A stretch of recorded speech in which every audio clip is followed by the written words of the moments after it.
Yes. Oh, Good afternoon, everybody.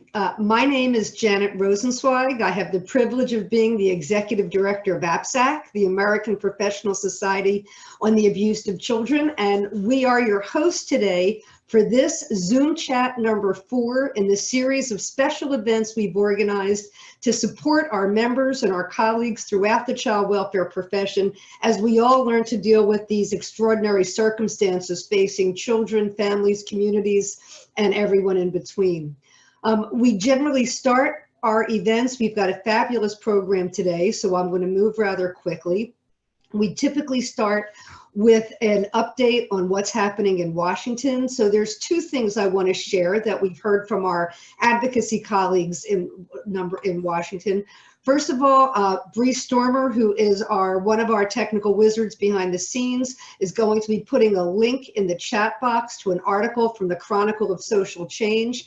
If you follow that link, you'll see in detail what advocates are requesting be included in the next COVID-19 CARES package coming out of Washington. So please take a look at that. And when there are calls for action, requests to sign on letters, please know that that's a great place to look for more information. The second link that I'm going to ask Bree to push out now in the chat box is a link from Jerry Milner. He's the director of the Administration for Children, Youth, and Families, the highest ranking federal official working in child protection. And Milner is requesting all of us to contact our state legislators and our state emergency management officials and be sure that child protective services workers are classified as essential personnel in order that they might qualify for the limited amount of PPE or personal protective equipment. So that's really important, and for the workers that are going to be out in the field, making sure they're protected is all of our responsibility. So please follow through that link, read the letter from Jerry Milner, and consider contacting officials in your state to make sure that CPS officials are adequately protected. Last but not least, this didn't come from Washington, but this came from New York. Mary Pulido, Dr. Pulido, one of our speakers today, is a member of the APSAC Board of Directors, and a member of her Board of Directors is with Cushman Wakefield, one of the major commercial real estate companies in the country. They've published a wonderful resource on what should be done to prepare a building to reopen post-pandemic. So that's an excellent resource, slightly off our topic for today, but one that I'm sure that you'll find very, very useful in your work and in your community. So thank you for joining us. I hope you find those resources helpful. Before we get started on our program, please make sure that you use the chat box for your questions and answers. I'll be collecting and organizing your questions, and when the panel is done speaking, I'll be moderating a Q&A session. So please use the chat box. You can direct it to me, Janet Rosenzweig. You can put it in the box for everyone to see, but I'll be taking care of that. And one last thing before we turn it over, if I could ask Alana Feldman and Bree Stormer to turn on their videos and just wave at everybody for a moment. These are the APSAC folks. There's Alana. These are the folks from APSAC who make sure that whatever request you have, we make sure we can deliver. So thank you for your technical support today, and thank you guys for everything you do for our members throughout the year. Without further ado, it's my pleasure to introduce Dr. David Corwin. He's the president of APSAC, and he'll be introducing our panelists. Dave? Thank you very, very much, Janet, for very succinct and rich informational introduction to the web chat today. It's my pleasure to briefly introduce by name the speakers. Since Mary's already been introduced, I'll let her tell you more about herself. I'm leaving the details with regard to what the speakers would like you to know about each of them to the beginnings of their presentations and their brief talks, so that I don't take their time. So I'm very happy to be here. I'm the president of APSAC, as I think Janet said. I'm a professor in the pediatrics department at the University of Utah and a child forensic psychiatrist by training. Without further ado, this web chat was born of my seeing and reading Nina Agrawal's op-ed to the New York Times a couple of weeks ago, I think it was. And so I sent her congratulations, and we started a conversation. And we decided that it would be really great to get a few experts like we have assembled here, Mary and Brooks, along with Nina, to talk about some of the challenges that they have faced in their various areas of work in dealing with this COVID-19 pandemic. So without saying anything more, I'd like to introduce Nina Agrawal and let her introduce herself, where she works, what she does, and go ahead and talk for about 10 minutes. Great, thank you so much, Dave, and thank you so much, Janet and Alana and Bree, for organizing this. Such an important event in that we look to do something about protecting children during COVID. The topic today was coping with COVID, and the way I cope is by doing advocacy. And when the pandemic happened, me, like most of you, were thinking about how are we going to protect kids. So I started to write some thoughts down, and I linked up with the American Academy of Pediatrics, and they helped me turn it around, editing, and I was able to get my op-ed to the New York Times, and they were very receptive to publishing it. To backtrack, I'm a child abuse pediatrician at Columbia Medical Center.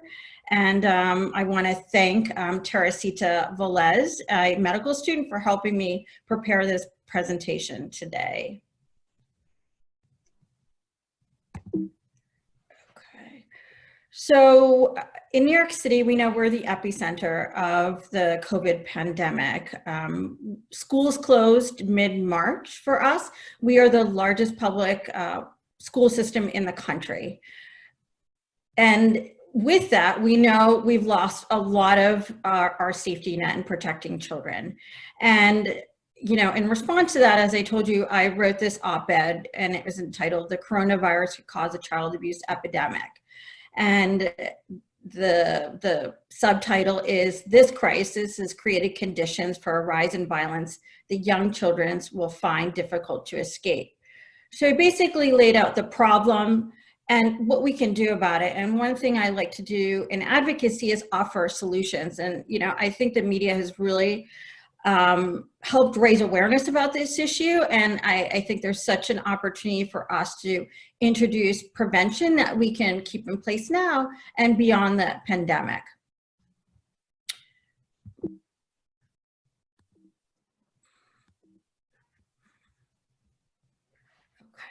My op-ed has generated a lot of other media attention, from local to global. And what I want to say is that when you make your voice heard, it amplifies, and people are happy to help you amplify your voice. So there's been a lot of coverage in New York City, and then it went to global, to BBC. And it's pretty remarkable how simple this is. And they look to us as the experts in providing them with direction.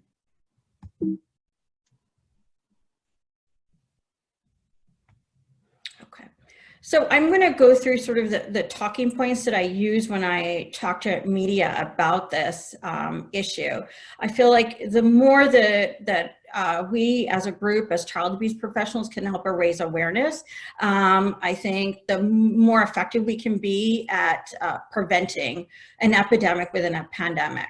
So one is that this is a perfect storm in that we've seen this happen before in the last recession, and that financial stress can cause an increase in physical abuse amongst young children. What we're seeing now, we're seeing mental health crisis hotlines go up, we're seeing substance abuse go up, we're seeing domestic violence go up. And the reason I highlighted domestic violence is that As we know, domestic violence and child abuse often coexist in the same home. And what I'm finding and talking to media, they see them as parallel problems and not joint problems. So I've been embarking upon educating media and communities on when we see domestic violence, we have to think about the children in that home and to ensure that they're safe and to report any concerns of abuse in those homes. So as we know, talking point number two is loss of school watchful eyes. Schools make the largest number of reports to Child Protective Services at 20%. And there are reports across the country of how child abuse reporting is dropped in various states. And we know that what that means. On a good day, we see abuse every day. And now with schools closed, we've lost our watchful eyes. And now abuse is happening behind closed doors. And I just want to go to the next graph. And this is data from one state where they've looked at, it's very remarkable, as they've looked at 3 years, 2018, 2019, 2020. And what you can see is the black line is 2020. And all of these lines represent the same time period from the beginning of the year until the pandemic, like end of March.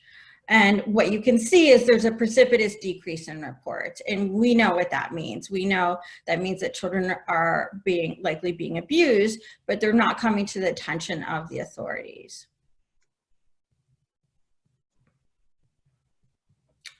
Next slide.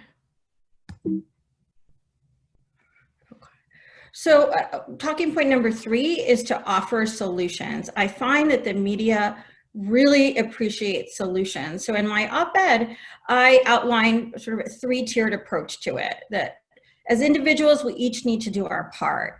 We found a gap in our safety net and that we were relying heavily on the schools. And what can each of us do to protect children? And I think we need to make use of technology. We're all Zooming these days. A lot of people have mobile phones. So I'm encouraging families, neighbors, to look in on high-risk families and neighbors and do sort of virtual check-ins. And I've created this 3 L's to protecting children: look, listen, love. So look for signs of distress, listen for the signs of stress, and love. Show that, parents and kids that, you care about them and that they can count on you. And that way you might not be physically there, but you just a phone call or a text away. Kids like to text. For communities, we need to think about targeting our most vulnerable children. Think about distributing hotlines at food distribution sites, grocery stores, places where women and children might be frequenting. And then as child protection professionals, we need to collaborate. We need to partner with our schools, with our communities, educate on recognizing the warning signs, and keep on advocating. As we know, advocacy is not a sprint, it's a marathon. And, I'm hoping that this is an opportunity for us to put in some prevention strategies that will last us beyond the epidemic, or the pandemic, sorry. And this is a child helpline. People can get that, and it's called 1-800-4-CHILD. And I actually tried it out myself, and you can text with the hotline. And this is helpful for kids who are in distress and need to talk to somebody, because I think it's hard for a child to call 911 at this point, or to report to the state central registry or the hotline in your state. And next slide.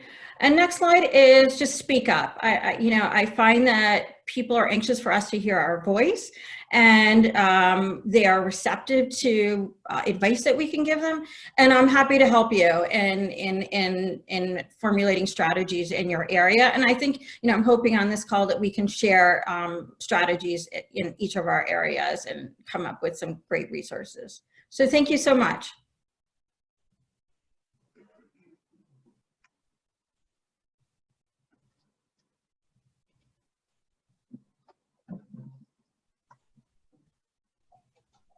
So I will move on. So Nina, thanks for that great overview from an advocacy standpoint. And for those of you who don't know me, my name is Keeshin. I'm a child abuse pediatrician and child psychiatrist here at the University of Utah. I work clinically at Primary Children's Hospital. And also I did my training at Cincinnati Children's in child abuse pediatrics. I see some friends from training on the call, so good to connect with you all as well.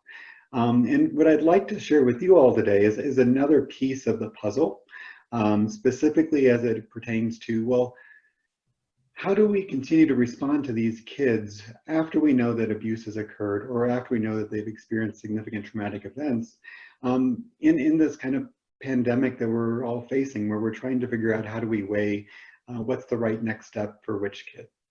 And what I wanted to share with you all is essentially kind of some of our thoughts. And I think these are similar thoughts to other systems have been having, but I think it's important that when we think about responding to the emotional and behavioral needs of kids, that we start with a framework. And the framework that we've chosen to adapt is really a public health framework where we're thinking about, well, what are the universal things that all kids would benefit from? What are the pieces that are really more of a targeted intervention? So maybe not our full-scale hands-on deck approach, but something in between. And then what is the top of the pyramid, or what are the specialized tools that we need to make sure that we always are relying on, but are even more important when we know that our kids are experiencing increased burdens of trauma and adversity. And so we've taken that approach throughout Utah and kind of thinking about, well, what are the universal pieces? And for those of you who have not come across this one yet, the NCTSN has a wonderful 4-page handout that we've really relied on to help kind of families understand. We've done this with foster families, we've done this with biological families, we've done this with our CPS workers, just to give a nice sense of an overview of, well, what are the different ways that we should be thinking about how COVID might be interacting with the families that we're already faced a number of struggles with when it comes to maltreatment, violence, and abuse. So that's been really, in a lot of ways, our primary framework. On the specialized piece, the top of the pyramid, we've been very fortunate in Utah that with our advocacy centers and their connections with evidence-based trauma-informed therapists, along with the services that we provide throughout our pediatric hospital, we basically did what usually would take a couple of years and got a telemental health service for evidence-based trauma treatment up and running in about 2 weeks. Now we're 3 weeks into it and it's going well. And you know, one of the things that I would like to put a plug in for is that the NCA, the National Children's Alliance, put on a training provided by folks at the Medical University of South Carolina. And they've essentially developed a really important and meaningful platform to deliver TFCBT, trauma-focused cognitive behavioral therapy, in an evidence-based manner using telehealth methods. And you know, as our therapists have been transitioning to that approach, one, we've recognized that, boy, this is like learning a whole new modality. And two, boy, isn't it helpful when you can actually learn a process that someone else has tried to develop rather than trying to think about it on the fly. And so, you know, those two pieces of resources, that universal approach that NCTSN as well as others have really taken the lead in developing material that's helpful for everyone, and then making sure that we have our kind of specialized providers in place so that for the families that we're working with, we can still access those really important resources. Oftentimes it's TFCBT, but it might be other evidence-based treatments in different parts of the country. But essentially being able to deliver that in a way that is actually deliverable given the restraints that we currently have within this pandemic. So we spent a lot of the time thinking about the base of the pyramid and then thinking about the top of the pyramid. And then what I wanted to share with you for the last kind of 5 minutes that I was going to talk today is really some of the work that we've been doing as a center within the National Child Traumatic Stress Network. We're a Category 2 center, and really our task over the last 4 years has been to develop a way to quickly detect, assess, and choose the right next steps for kids who are at risk for traumatic stress. And we've done this in partnership with the Children's Justice Centers across the state of Utah, along with primary care clinics here in Utah and in other places, including partnerships with the foster care clinic at Cincinnati Children's. And essentially what we've developed, and this is what's being shown on the screen, it's not a screening tool as much as it's a screening process. And it's a way to think about in a very quick, easily digestible, and easy implementable way, what are the 3 most important things I need to consider when I have a kid where I'm concerned for their exposure to something potentially traumatic, and what types of responses do we need to have? Because essentially, if you're taking a public health framework, if you're trying to have universal for everyone, but specialized for those that need it, you really do need to have some way to get you from point A to point B. And that's essentially what this process is designed to do. So essentially, what we have is we developed a tool and decision support mechanisms that follow along with it that really identify the 3 key things that need to happen anytime there's a concern. So 1, making sure that the child is physically safe, and that's something that I think really rings true for child protection professionals. 2, it's identifying who are the kids where we need to be concerned about suicidality. And that's really important because suicidality is so intricately interwoven with traumatic stress that oftentimes if we kind of go down the PTSD or traumatic stress bandwagon, if we don't take a second to think about potential risk for suicide, then oftentimes we'll miss that boat and miss an opportunity to provide some really meaningful prevention or intervention services. And then 3rd, it's identifying, well, what is the data I need in order to make the decision about, okay, this is a family who's had some experiences, they are struggling, and we need to link them into our traditional community health services, versus this is a family who clearly the child has had traumatic stress symptoms that are either linked to their abuse or other significant traumatic events they've had. And these are the ones that we really need to engage with and make sure that they get to those specialized trauma-specific resources. So I wonder, Bree, if you could just go to the page 33 real quick. Sorry for my technical thing. Here you go. So this is a version of the tool, and the whole PDF is freely available if you go to the Intermountain website, Intermountain Pediatric Traumatic Stress, CPM. That's a way to Google it, and I think Bree will share the link as well. But essentially, the tool and the initial process starts off with 3 different things. 1 is identifying potentially traumatic experiences the child has had through the use of an open-ended question. The second component, if you just scroll down just a smidge, those 12 questions are part of a validated, brief traumatic stress screening tool that was developed out of UCLA. And it provides really rich, meaningful data from a screening standpoint to identify which of the kids who are having significant traumatic stress symptoms. And then 3rd, that question 13, that's just the PHQ 9, question 9. But that's essentially a reasonable initial suicide screening question to make sure that, if there are a positive, if there's concern for suicidality, that we can respond appropriately to that rather than kind of waiting until they get referred and see a mental health professional, at which point they potentially get screened. So essentially, we have this kind of process that allows for that dialogue and that discussion to take place so that you can figure out kind of, well, what are the needs of this particular child? Because we know that the kids who are coming in to our advocacy centers, there have been experiences they've had. But frankly, if we're not asking that question of what is the other things that have been going on, we know that trauma begets trauma, and these kids, if they've had one traumatic experience, they're very likely to have others as well. And so having that open-ended, what are the things that you've experienced, which may be the sexual abuse or the physical abuse that brought them to the CAC, but it might be something else. But opening up and starting that discussion, and then having a systematic way to quickly identify very succinctly some key traumatic stress symptoms that can really help us guide in the direction of, this is a family who needs support versus this is a family who, yes, needs support, but they need a specific type of support, and getting them to the top of the pyramid. And then lastly, I just want to mention one last thing that's about this, and that's, if you can go to the page 22, Bree. Excellent. And I don't know if you can zoom in or not, but we want to look at the one that has all the different colors on it. Essentially, the other thing that we did within this tool is that by highlighting, we rearranged the questions so that if you're using this tool or another systematic process, it allows one to think about, well, is there something that we could talk about or do right today that might be helpful? Because again, from a targeted approach, that in-between group, not all of these kids are going to need evidence-based trauma treatment, but especially as we're kind of going through some type of significant shared potentially traumatic experience like COVID and all the secondary adversities that are resulting from it, giving the family some meaningful first step that they might be able to do today can be quite helpful.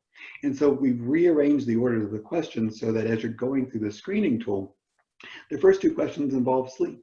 And we all know that if kids are not sleeping well, no one is sleeping well, and folks are struggling. And so, that's an easy way to say, okay, well, these are some things that we can offer to kind of help with some sleep guidance. The first half of the measure really all focuses on kids that are really alert, really on edge, really irritable. Those are the ones where we can try to do something to help calm them down a little bit. Maybe guided imagery, belly breathing, that type of thing. And then the bottom half of the chart is all about things that kids that are struggling in terms of avoidance or negative mood. Those are the ones that we want to enhance communication with their parents. We want to enhance engagement with the world. And so if the sleep is okay and that hyperarousal piece is okay, but that negative mood is what's really bothering the kid, the screening tool in the process really highlights that and offers guidance as how to proceed with that. So I want to move on to the next thing so that Mary can talk about secondary traumatic stress. But I just encourage you that if anyone has questions about this, Bree can pass out my email in the end, and also the linkage through the Intermountain website, that if there's any questions or concerns or folks might want more information on this, happy to share with them. And also, this is Dave Corwin. It helps to turn off the mute button. That's why I didn't come on before. Thanks, Brooks, for just continuing ahead. Mary Pulido is our next speaker. She'll introduce herself. We originally planned to have about 5 minutes for questions and answers after every speaker, but we're going to have about 20 some minutes at the end, so there'll be an opportunity then. And I think all the speakers are willing to share these materials. Is that correct, Brooks? Nina, thank you. Yes. Okay, so Mary? Hi, welcome everyone, and thank you for all the work that you're doing during this time too. I'm Mary Pulido. I run the New York Society for the Prevention of Cruelty to Children, and that's the first child protection agency in the world. I'm just going to give you a 1 minute highlight. We were founded in 1875 by the ASPCA, because there were laws to protect animals before children. And then ASPCA attorneys prosecuted the first case of child abuse, wrote the laws that started the child protection movement, and then founded our agency. And over the course of that time, we've investigated 650,000 cases on behalf of 2 million children. And then the government took it over. And I'm going to talk about our services that we now do to support our Child Protective Service team. I'm right in the heart of New York City. We serve the children and the families from all 5 boroughs. I have a clinic seeing children recovering from physical abuse, sexual abuse, witnessing the homicide of a parent. I have the largest therapeutic supervised visitation program in New York City for court-ordered supervision for parents that need a therapist in the room to help repair and restore the relationship with the child. And we do a ton of prevention work. We have child sex abuse prevention programs from kindergarten through the 12th grade for teachers, for parents. We're doing that work all the time. But one special service that we offer to the entire Child Protective Service system is called crisis debriefing. And anytime, and we've been doing this since right after the terrorist attacks of 9/11, up to the current day. So when there is a child fatality, when a worker gets attacked in the field, when a worker is threatened, global cumulative work stress, our therapists go to the field sites and to support the worker, either in a group or an individual service. And lately, we've also been, unfortunately, offering a lot of bereavement counseling to the workers, because they or their families have experienced deaths due to COVID-19. But what I want to talk about today is some of the tools that we use, because as child protection professionals, you all need to stay at the top of your game all the time. It's more critical now than ever. And I think the first point I want to make is this is a time for self-care. I think people, particularly people that are working remote more hours than ever before. And you have to work self-care into your routine. It's in the code of ethics. And I really want to make that point loud and clear. The second point I want to make, and I have given these tools to Bree, is that you have to keep track of your stress reactions. And it's really critical, particularly now, that you realize, how is my body responding to all of the stressors that are being placed upon it? Because then you realize, all right, I am stressed, so therefore I need to take steps right now to reduce that stress and recognize what the impact stress is on your body. Oh, here's the stress reaction checklist. And you can see there's, you're looking at psychological, cognitive, physical, behavioral, emotional, spiritual. And it will take a toll on you if you're not sleeping at all, or you're all of a sudden crying, or you can't concentrate, or you're reading the same thing 5 times and you still don't understand what it is. That means you have to take a break and you have to figure out how to get your stress a little bit more in control. The other thing we know is that when you're stressed, your decision-making capacity goes out the window around 60%. But the emotional capacity of your brain is still firing at 100%, so you're not making great decisions. So part of what we do in these debriefing sessions is help people recognize how their body's responding to stress, and then what type of coping mechanisms are they putting in place to combat that stress. And we look at what has worked for them in the past, what is working now, what isn't working now. I think one of the crazy things about this environment is that the coping strategies that most of us used all the time aren't available. So we can't go to the gym. We can't have coffee with a friend. You can't go see your family members and sit down, or have friends over.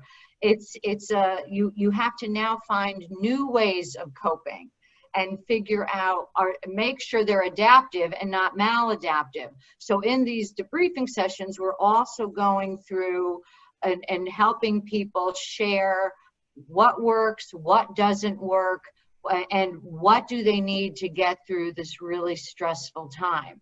Because that to me is another thing that's absolutely key.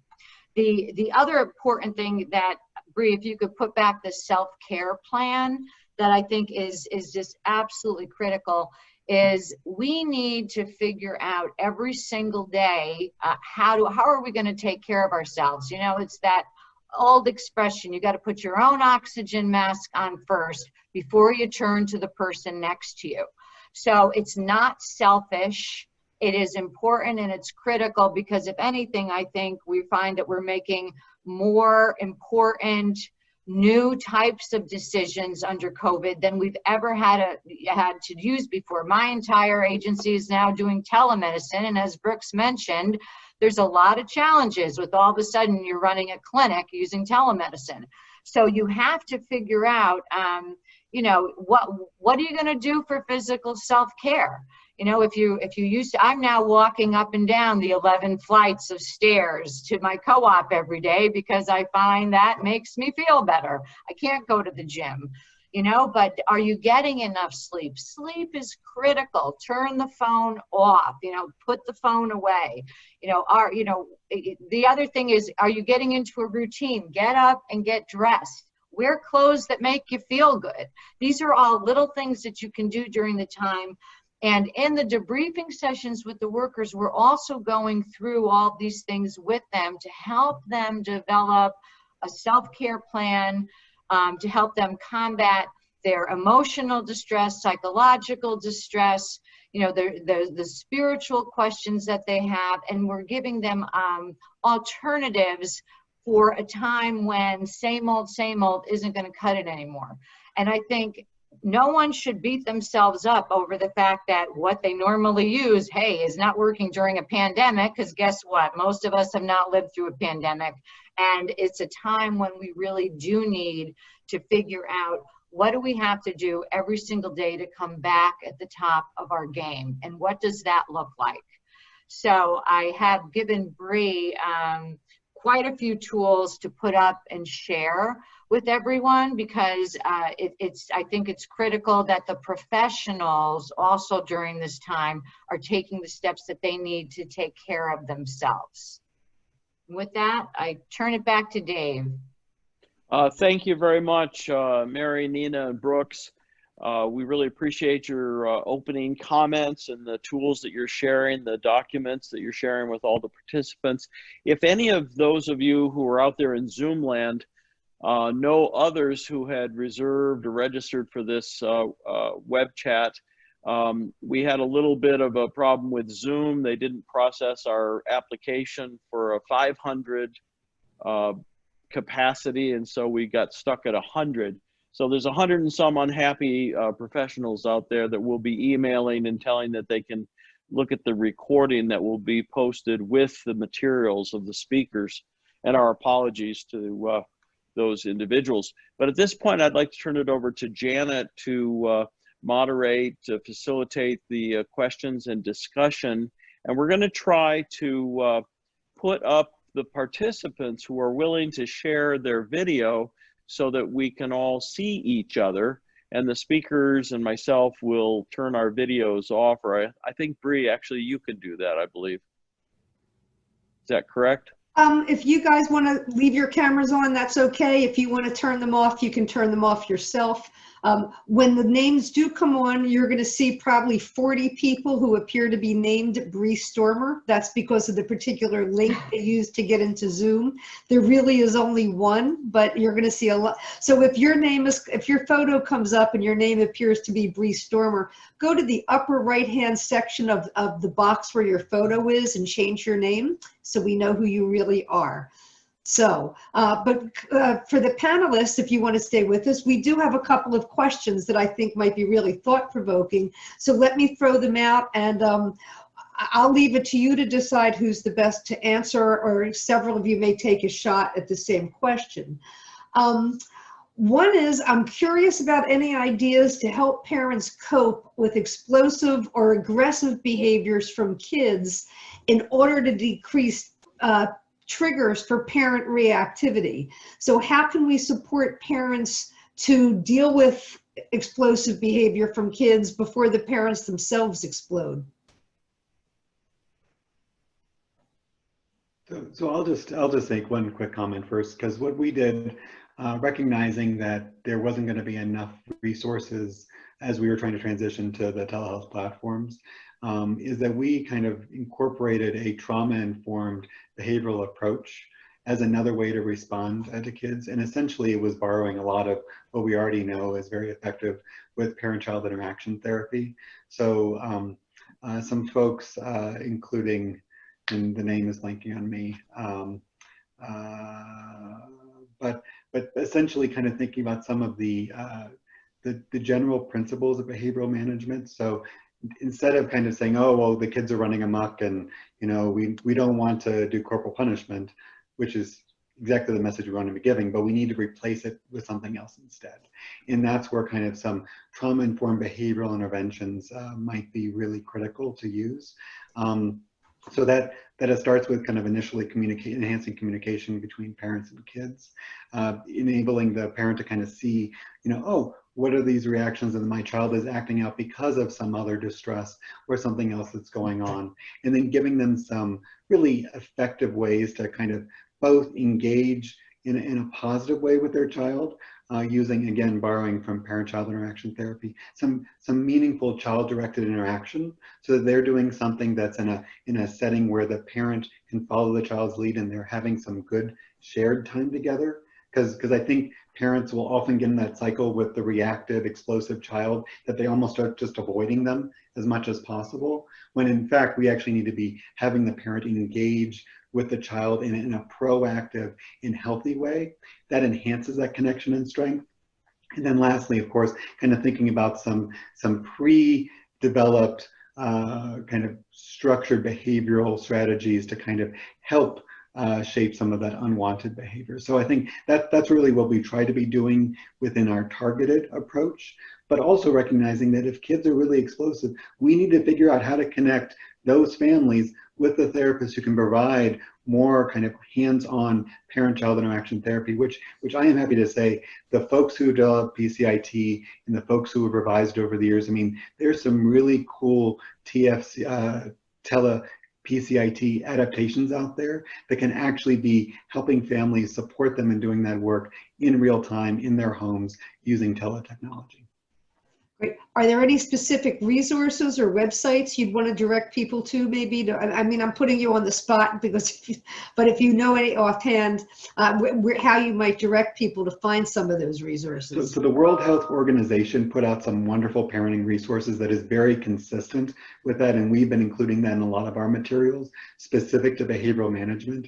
I did not forward that link to Bree before this visit, but I'm happy to forward that link. I think it's something about it's something with prevent child abuse in it, but it's put out by the World Health Organization, but very kind of parent behavior management focused, really good stuff in there. Wonderful, thank you. Mary or Nina, would you like to address this one before we move on to one of our next questions? The other thing that I would add, because I think Brooks covered the interaction beautifully, is that there's also a lot of parent helplines for their own stress levels coming up now, and I'd be happy to send you some links, Janet, for that can be posted for that you can also give to parents that I know some of the parents in New York City that we've been referring to have said that they found the resources helpful. Great. Yeah, the first one that comes to mind, one of the oldest, of course, is Parents Anonymous. That's pretty easy to find, a number to be able to hand out to parents. That would, but I'm sure there's other ones out there as well that people might want to know about.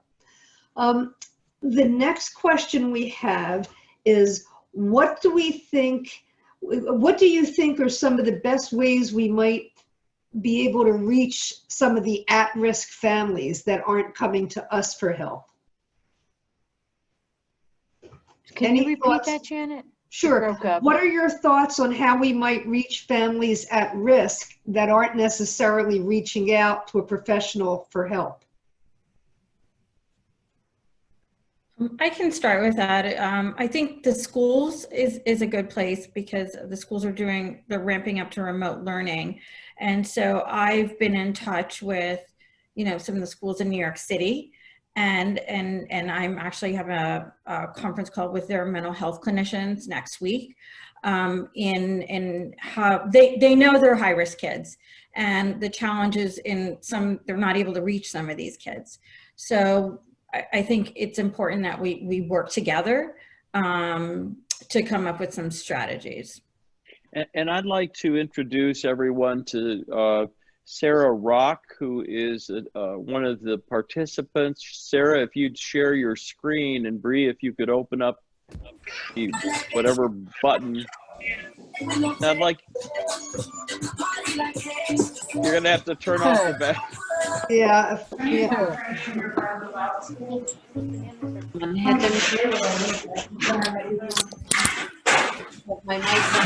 Sarah Rock has an instrument that she's going to talk about here in a second. Good. Bree, can you mute that? Sorry, that's not me.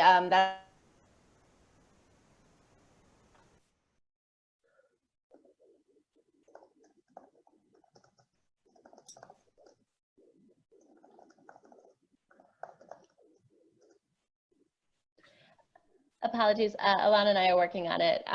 She's got the muting and unmuting privileges, and it looks like she's going to have it in just a sec. At this point, for just a minute, to introduce Sarah. Sarah and a child abuse pediatrician, Rachel Gilgoff from California, have been working on an instrument designed to try to help identify kids who might be in need of some extra support or even possibly protection. in this new era of distance teaching and learning. So she'll join us momentarily as soon as we work out the technical glitch. Well, let me, oh, do we have Sarah? Okay, let me throw out another question to the, oh, there's Sarah. Okay. Hi, Sarah. Well, maybe need to turn on your video. There we go. Yeah. Oh, we need your mute off. Turn your Yes. turn your mute off, or maybe that's a central function. Nope. Can't hear her. Well, Is while everybody still muted? Well, Brooke? while Sarah is figuring out the audio, can I just say real quickly that I did pass on to Bree. If you Google WHO parenting tips COVID, and I think Bree can also publish a link as well, but it's got all of the kind of those key points in terms of kind of enhancing parent relationship with the child, and also kind of addressing kind of behavioral issues, managing stress, managing aggressive behavior, that type of stuff. That's very kind of COVID topical and specific. Okay. Okay, if you go up to the Zoom menu at the upper left-hand side, there'll be a drop down, and then go into preferences, and there's a microphone audio setting where you can select your microphone. Yeah, you're still muted. We can see that you're muted. I wonder, is there any way for us to try to help centrally? Sometimes if you hold the space bar down, that allows you to speak. Try holding the space bar down, Sarah. No? No, we're showing that you're still muted. Well, it's going in and out, Okay. Let me put out the last question while we're hopefully getting Sarah unmuted. Someone is saying make her a co-host. Anyway, well, here's the last question that I'm going to put out to the panelists that came in from the audiences. Do you think that schools and pediatricians should be reaching out directly and checking in with families? Are there other things we can do besides relying on schools? Yeah, I can start answering that. The American Academy of Pediatrics, the New York chapter, we put out recommendations to pediatricians to check in on their families. I know of a couple of pediatricians, in our chapter that have started that a while ago, just checking in on parents, seeing how they're doing, offering help. Offices are closed, but we want families to know, look, we're still here to help you. We're still available. And if you need help, if you just want to talk about your stress, kind of open the door to that. Thank you. Okay, Sarah, you should be able to talk now. Nope. Nope. Yeah. Sarah was a special guest star. She wasn't part of our technical run-through, so we apologize. But the link to the instrument that they are developing, it will be posted. You can go to that link and register, and they will share this instrument with you so that you can then try it and provide feedback to them. This is rapid quality improvement. So Dave, can you tell us a little bit about the goal of the instrument for folks that may not have heard it the first time? Well, as I understand it, the goal of the instrument, you can nod, we can see you, Sarah, or type thumbs up, thumbs down, something yes. like that. You can hold up signs.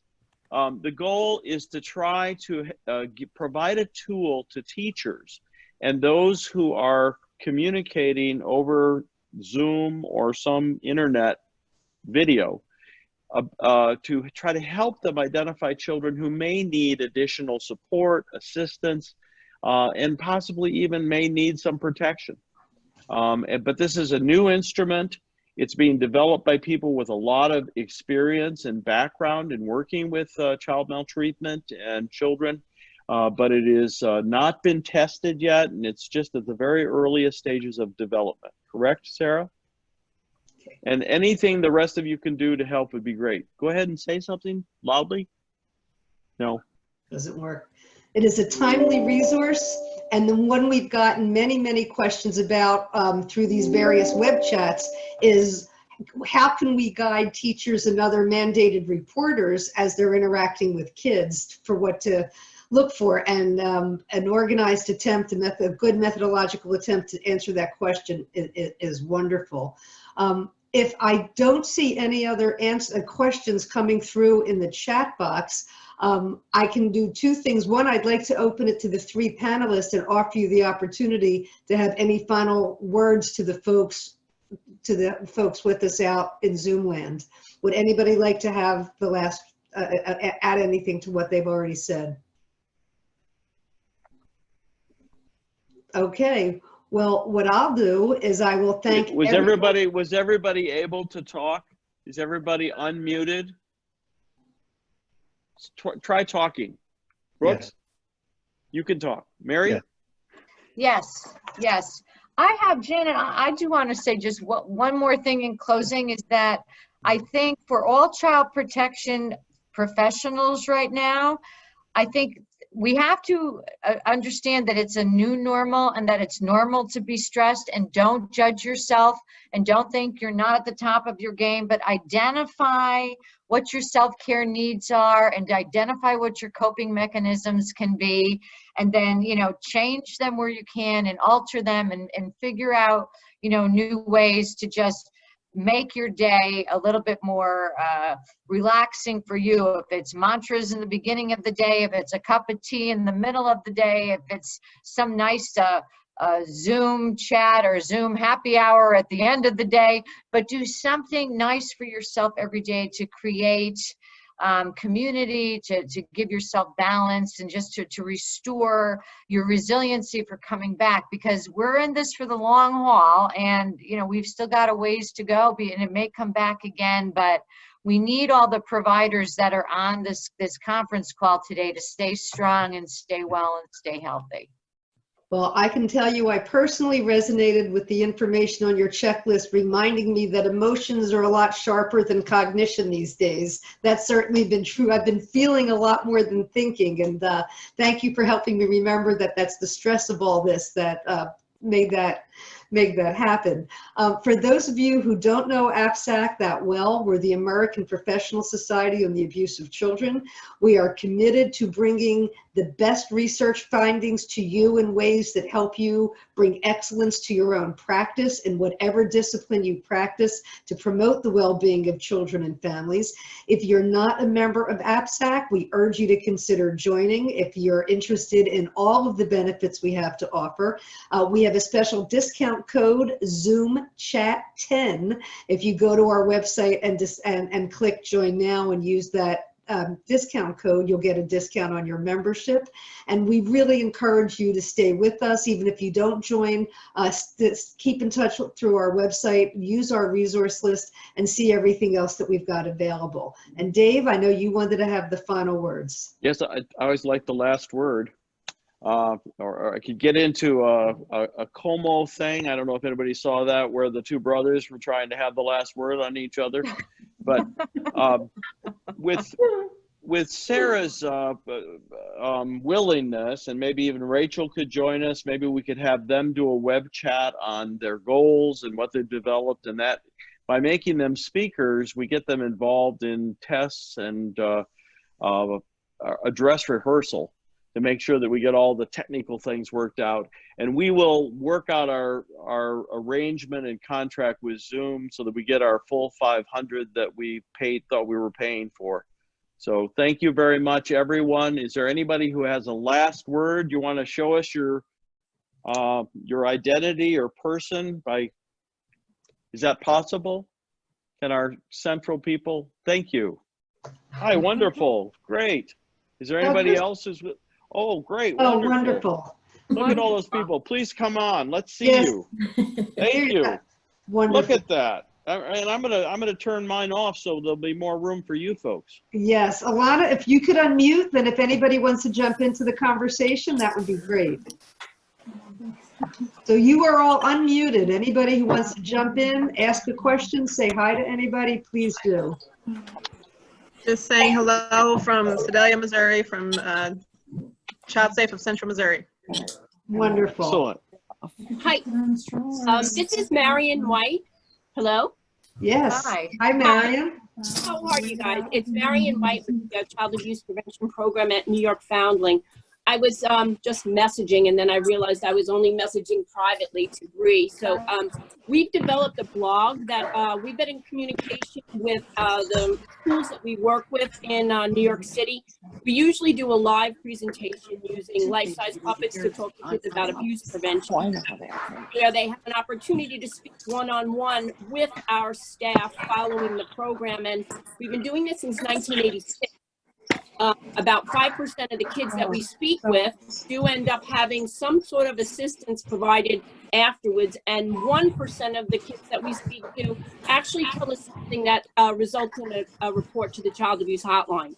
That being said, you know, working remotely with schools now, we've been in contact providing resources for our school counselors, as well as a variety of about another 10 or 15 agencies. But with the help of our communications department at New York Foundling, we have developed a blog with the resources, and I'll forward that to Bree so that you can share that with the group. And coming up within the next week or two, we're actually going to be using the puppets to provide very short video messaging for the kids that will embody some of the key messages that are usually provided with the child safety workshop. And so we'll provide that to you as well. But one of the things that we have talked a lot with some of the Child Advocacy Center directors, and the biggest concern is, how does a child reach out for help? And so what we found from looking at, you know, Google Classroom, and actually looking at some of our friends and families' children's screens, is that there is a rectangular box, primarily in Google's Classroom, where the child can actually text the teacher. And it seems the most likely opportunity for a child to ask for help would be a child whose family is not identified as somebody's caseload, but who can actually say to the teacher, you know, I'm getting beat. And so what we've done is created a good morning message, because that's what we're hearing, is that the first thing that the teacher does is she gives like a little good morning message and allows kids to speak with each other.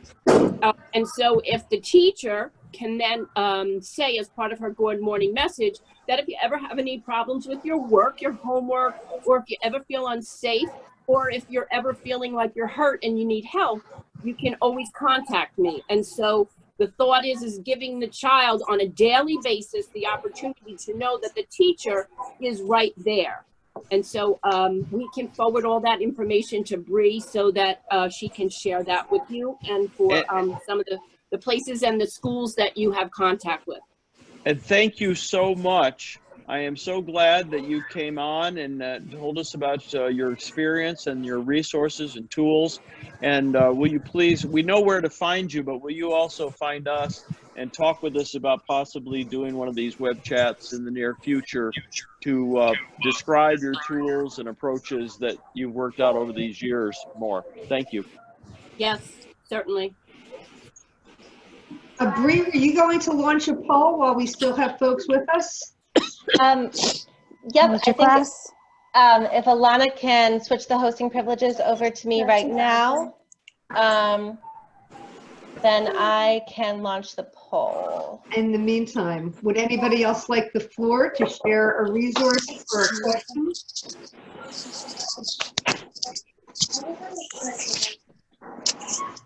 Okay, well, while we're looking for the poll, one of the questions in it, are there other speakers or topics you think would be great for this series? If you have any ideas and would just write them in the chat box to us. We know people who know people, so even if it's a big national expert, there's a good chance APSAC can get them. So if there's somebody you'd like to hear or a topic you'd like to see covered, please go ahead and put it in the chat box. Thank you so much. Is there any chance we're going to get that poll up? Or please email us at APSAC. Go ahead, Bree. Sorry, looks like I wasn't made the host. It looks like Andrea was.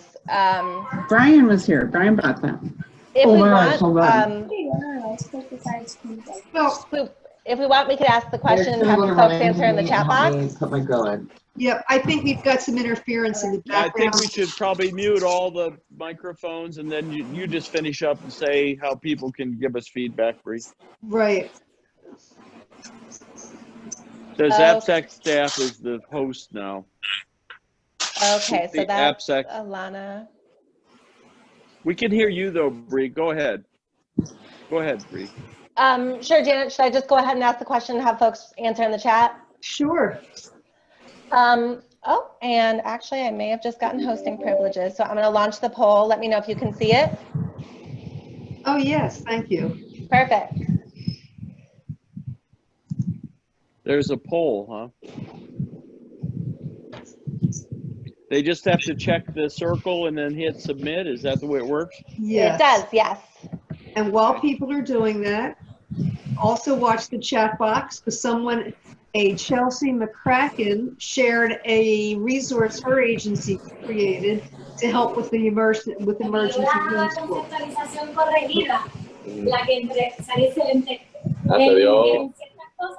If anybody else has resources that they'd like to share, please send them in to us and we will post them. Thank you very much for your time. It's 2:01. We need to stop. Yes. Hope you can hear me. Thank you very much. Join us again. Be and well. Thank you so much. Bye, Stay everybody. safe. Stay safe. Bye, thank you. Bye-bye. Bye, So everyone. long. Bye. Bye-bye.